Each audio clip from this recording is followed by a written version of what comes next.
Hello students, in today's video we are going to discuss about the chapter electricity. Starting with the chapter electricity, let us understand how was life without electricity in the past. It was very difficult. Starting after sunset was difficult. Traveling small distances would take hours because there was no proper mode of communication. Sending messages to our relatives was time consuming. But let us see how electricity made a difference in our lives. Because of electricity now, illumination around us is in our control.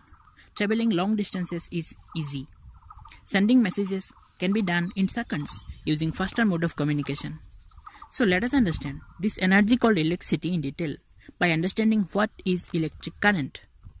Generally, what do you mean by the word current? Well, the meaning of the word current is to flow. For example, when water flows from one place to another, it is called as water current. If there is wind which is flowing from one place to another, then it is called as wind current. Similarly, electric current also something has to flow. So what is electric current? Electric current is the flow of electrons in a conductor. Or we can say electric current is the amount of charge flowing through a particular cross-section area in unit time.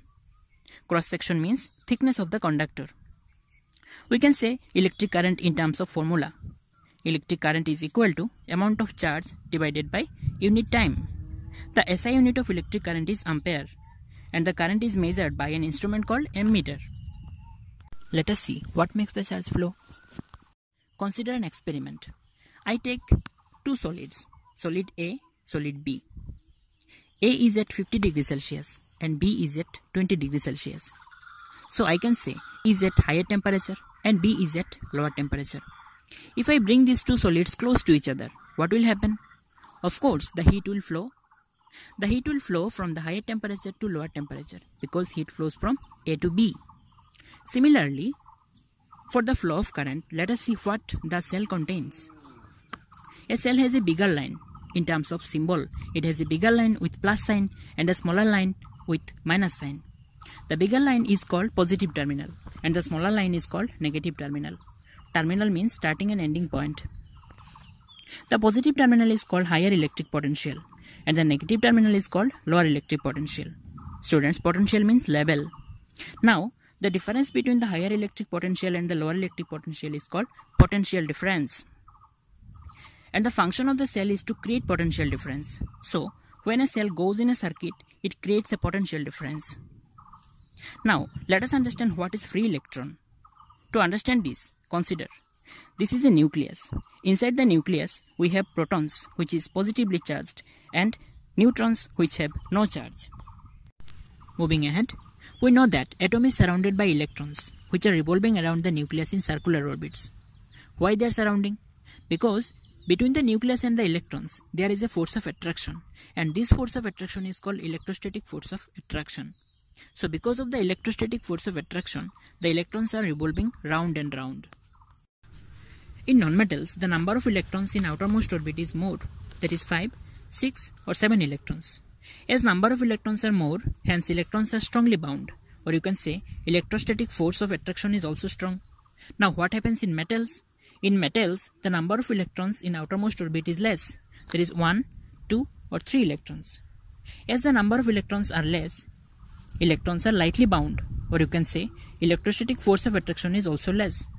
So sometimes electron escapes, and when this electron escapes, this escaped electron is called free electron. So metals have free electron, which the non-metals don't have. Moving ahead, depending on the number of free electrons, substances are classified into three basic categories. The first one is conductor, second insulator, and third semiconductor. So firstly, let us begin by understanding what are conductors. Conductors have large number of free electrons and hence electric current can flow through it. Some examples of conductors are copper, silver, iron, or you can say mostly metals. Now see what are insulators. Insulators have less or practically no free electrons, hence they don't conduct electricity. For example, glass, plastic, wood, etc. Now let us come to semiconductor. What are semiconductors? Semiconductors don't have free electrons at room temperature, but can develop free electron under specific conditions. One of these specific conditions may be when they are heated.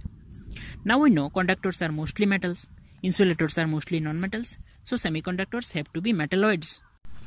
Have you seen semiconductors in your day-to-day life, students? Of course you have. You have a SIM card, which is made up of semiconductor. IC, that is integrated circuit, which also contains semiconductor. So students, these are conductors, insulators and semiconductors. Thank you. See you in the next module.